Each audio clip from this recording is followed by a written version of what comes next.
We did discuss the issue and I shared President Marcos Jr.'s concern. Malaysia has just raised concerns about a U.S.-backed Philippine military buildup on Balabac, and that reaction changes the story completely. On August 19, Malaysian Prime Minister Anwar Ibrahim expressed concern over the developing military presence near the southern Philippines, while Malaysian officials have also warned about the possibility of military miscalculation near Sabah. The irony is striking. The Philippines is strengthening Balabac because it feels increasingly vulnerable to China's growing power in the South China Sea. Yet that same buildup is now making another neighboring country, Malaysia, increasingly nervous. And this is where Balabac suddenly becomes much more important than it looks on a map. The island is not enormous. It does not contain some massive American military base, and it is not being presented as a new Philippine fortress aimed directly at Malaysia. What makes Balabac important is its location, sitting at the southern end of Palawan near the maritime approaches linking the South China Sea with the Sulu Sea and close to Malaysia's Sabah. Manila sees that geography as an opportunity to improve surveillance, mobility, and defense in a region where Chinese military and Coast Guard activity has become increasingly difficult to ignore. Kuala Lumpur, however, has to look at exactly the same map and see something else. A rapidly developing military position sitting close to Sabah, in a region already complicated by a long-running territorial dispute. So the question driving this entire story is simple. Why is Balabac becoming strategically important? And why has a Philippine military buildup, designed largely around China's growing pressure, suddenly become a concern for Malaysia? Balabac sits at the southern end of Palawan, close to the maritime approaches between the South China Sea and the Sulu Sea, and within relatively close reach of Sabah. That position gives the Philippines something extremely valuable in maritime strategy: a forward location from which it can observe and respond to activity farther away from the country's main population centers. The island's importance, therefore, does not come from its size. It comes from the geography surrounding it. From Balabac, Manila can improve its ability to monitor maritime activity moving through the southern approaches, support operations farther from mainland Philippine bases, strengthen the southern portion of its defense network, and potentially respond more quickly to developments in surrounding waters. In a country made up of thousands of islands and separated by enormous stretches of sea, the ability to move military forces closer to strategically important waterways can be just as important as the number of weapons those forces possess. This is the first key to understanding the entire Balabac story. A relatively small island can become a major military asset simply because of where it sits. And once you look at Balabac through that lens, the Philippine decision to invest in the area becomes much easier to understand. The Philippines has been upgrading military infrastructure around Balabac, including an airfield and naval facilities, because Manila faces a basic operational problem. Its territory and maritime domain are enormous, but its ability to monitor and respond across that space has historically been limited. As Chinese military and Coast Guard activity has increased in the South China Sea, the Philippines has increasingly needed to see farther, move faster, and maintain a presence farther from its main military centers. Balabac helps solve part of that problem. The logic is straightforward. Chinese maritime pressure increases the vulnerability of Philippine interests. That vulnerability creates a need for better surveillance and faster response. And that need encourages Manila to develop distributed military infrastructure rather than relying entirely on a small number of major bases. Balabac is therefore part of a broader attempt to spread Philippine military capability across strategically important locations instead of concentrating everything in one area. And there is an important strategic principle behind this. A military force does not become more effective simply because it buys more equipment. It becomes more effective when that equipment can actually reach the places where it is needed, when commanders can see what is happening, and when forces can be sustained after they arrive. Balabac improves that equation. But then Washington enters the picture, and that is when the significance of the island jumps. In 2023, the Philippines and the United States announced Balabac as one of 4 additional locations under the Enhanced Defense Cooperation Agreement, bringing the total number of EDCA sites to 9. Washington said the expanded locations were intended to improve interoperability and allow the two militaries to respond more effectively to shared security challenges. That decision transformed the strategic meaning of Balabac. Before EDCA, the island could primarily be understood as a Philippine military position designed around Philippine requirements. After its inclusion in the agreement, Balabac became part of a much wider U.S. Philippine defense network. That does not mean the United States suddenly owns Balabac or that the island has become a traditional permanent American military base. That would be an inaccurate description of the arrangement. The important elements are access, infrastructure, logistics, exercises, and interoperability, because those capabilities allow Philippine and American forces to operate together more effectively when required. And that distinction is crucial. The strategic value of Balabac is not simply that American troops might be present there. It is that the infrastructure can make it easier for American and Philippine forces to operate there together.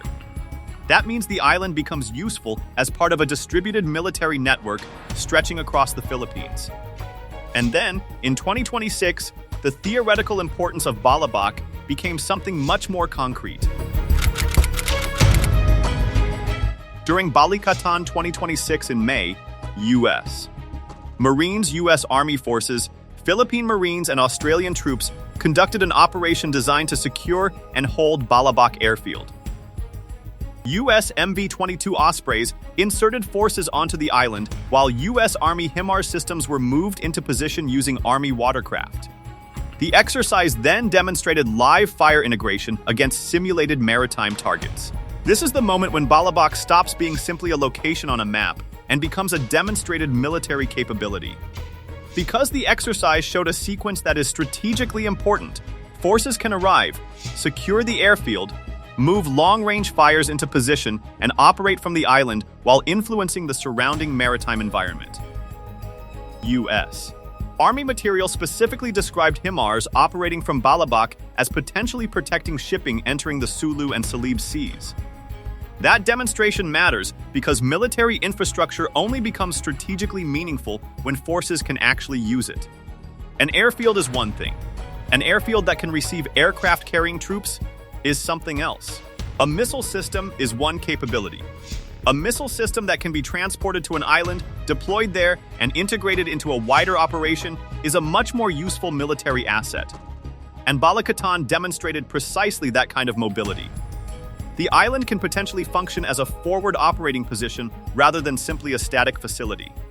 That is what makes Balabac strategically interesting. And that is also what makes other countries start paying closer attention.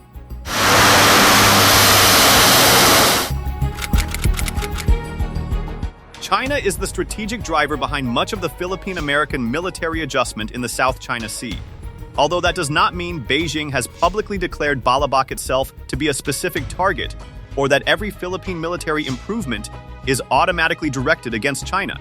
The more defensible point is that China's growing military and Coast Guard presence in the region has encouraged Manila to strengthen surveillance, mobility, logistics, and maritime defense, while Washington wants a more distributed regional posture capable of operating across multiple locations. That makes Balabac part of a larger competition over access and mobility. Who can monitor the South China Sea? Who can move forces quickly?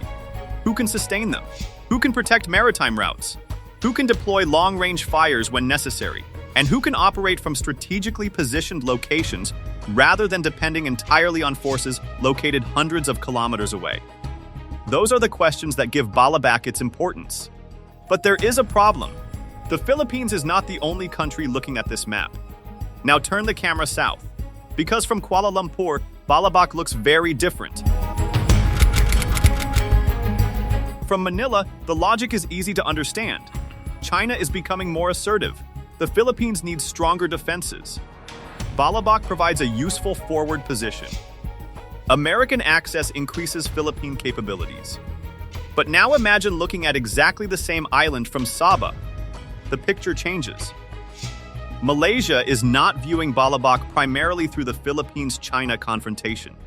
It is looking at a developing military facility located relatively close to Sabah, an area that is already strategically sensitive for Kuala Lumpur. That is why Malaysian officials have expressed concern about the possibility of miscalculation and escalation near Sabah. Malaysian Defense Minister Mohammed Khalid Nordin has warned that developments in areas close to Malaysia could have wider implications for Malaysian security. And this creates the central contradiction of the story. What Manila calls deterrence can look like uncertainty from Kuala Lumpur. The Philippines sees a defensive position. Malaysia sees a military buildup close to its territory. Washington sees another useful node in a broader regional network. All three perspectives can exist simultaneously. And none of them necessarily requires an intention to start a war. Good morning. That is what makes the situation so complicated. Malaysia's concern cannot be explained entirely through the U.S.-China rivalry, because there is another layer to the story. The Philippines continues to maintain its claim over Sabah, which Malaysia administers. In February 2026, the Philippine Department of Foreign Affairs again reaffirmed Manila's claim. That does not mean the Philippines is preparing to use Balabac against Malaysia, and there is no basis here to make that claim. But the existence of the territorial dispute changes how Kuala Lumpur interprets military developments near Sabah. If two countries have no territorial dispute and one builds a military facility near the other, the reaction may simply be based on conventional security calculations. When there is already an unresolved territorial issue, however, the same military development carries another layer of uncertainty. Malaysia therefore has to consider not only China's activity in the South China Sea, but also the possibility that Philippine military capabilities near Sabah could become more significant in the future. That does not mean conflict is inevitable. It means the strategic environment is more complicated than it would otherwise be.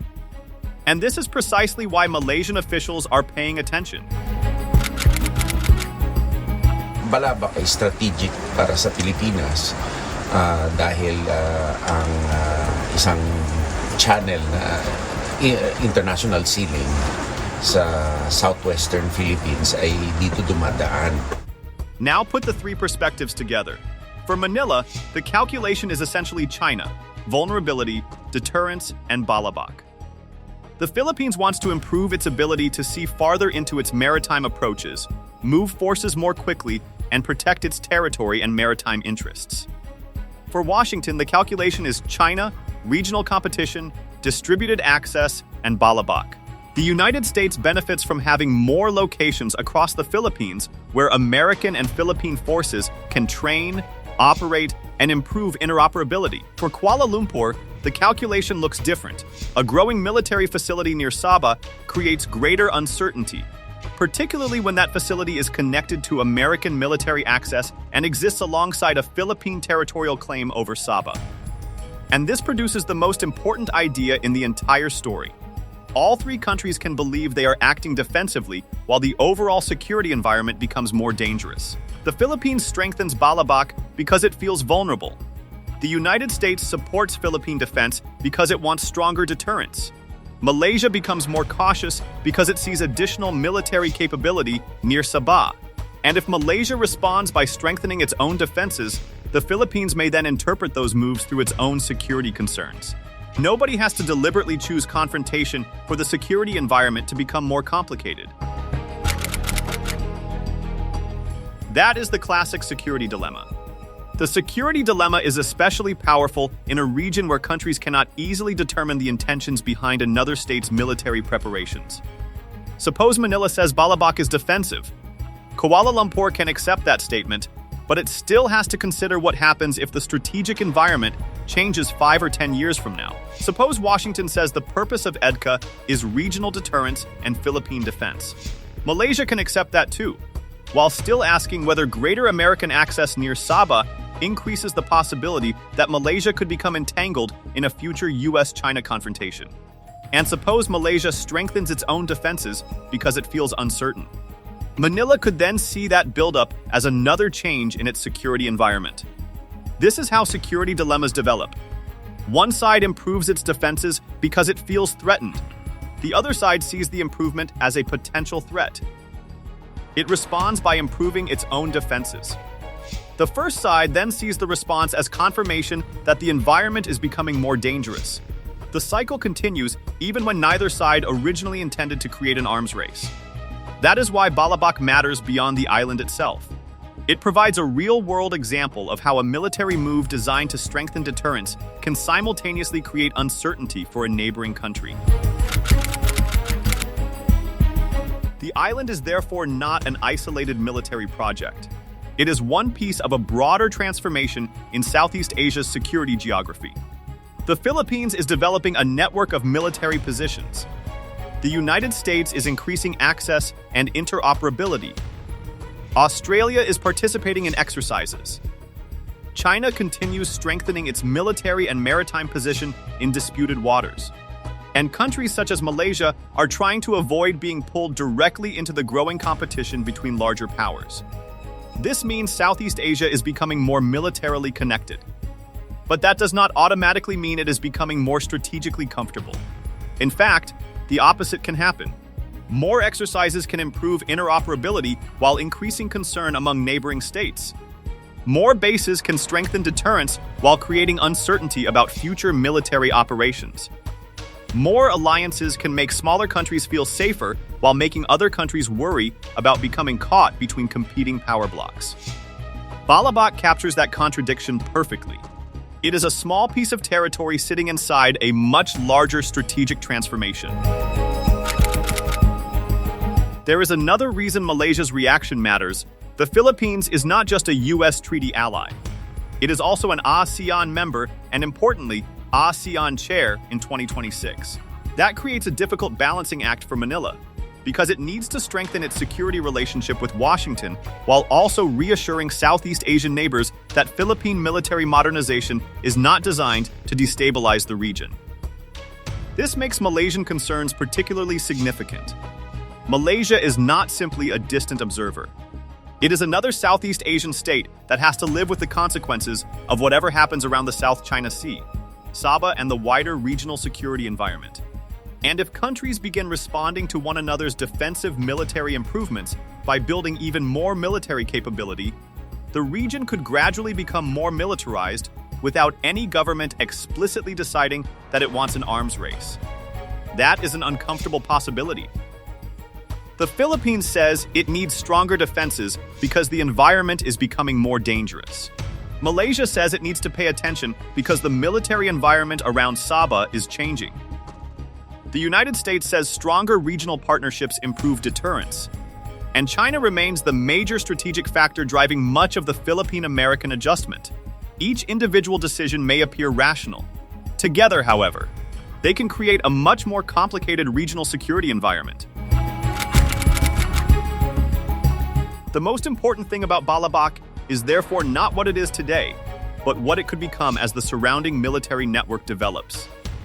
Balikatan 2026 already demonstrated that Allied forces can use the island in a sophisticated military exercise, including the movement of troops, aircraft, and HIMARS long-range fires. That does not mean Balabac will become a permanent American launch platform, and there is no basis for claiming that it will. But it does demonstrate the potential of the infrastructure. The island can support mobility, it can support logistics, it can support surveillance, it can support exercises, and potentially, under the right circumstances, it can support longer-range defensive capabilities. That makes it strategically valuable to Manila and Washington. But its proximity to Sabah ensures that Kuala Lumpur will continue watching what happens there. And that means the future of Balabac will probably be determined by more than Philippine and American decisions alone. Malaysia will be watching. China will be watching. And the Philippines will have to manage both relationships while continuing to strengthen its own defenses. Balabac was strengthened because Manila wants to feel safer. For the Philippines, it is a forward position that can help monitor maritime approaches, support military mobility, and strengthen deterrence against a more challenging regional environment. For Washington, it is another piece of a distributed Indo-Pacific defense network that can improve access, interoperability, and the ability of allied forces to operate across the region. But for Malaysia, the same island sits close to Sabah, in a region where territorial disputes, military modernization, and great power competition are increasingly overlapping. And that is the paradox. The Philippines is building Balabac to reduce its vulnerability, but the buildup itself is creating new questions for a neighbor. The United States is supporting Philippine deterrence, but greater American access inevitably attracts greater attention from countries that do not want to become caught in a wider confrontation. Malaysia is watching because it has its own security interests and its own unresolved territorial concerns. And China remains the strategic factor behind much of the Philippine-American military adjustment. So the question is no longer whether Balabac matters. It clearly does. The real question is what happens when one country's defensive shield becomes another country's source of uncertainty.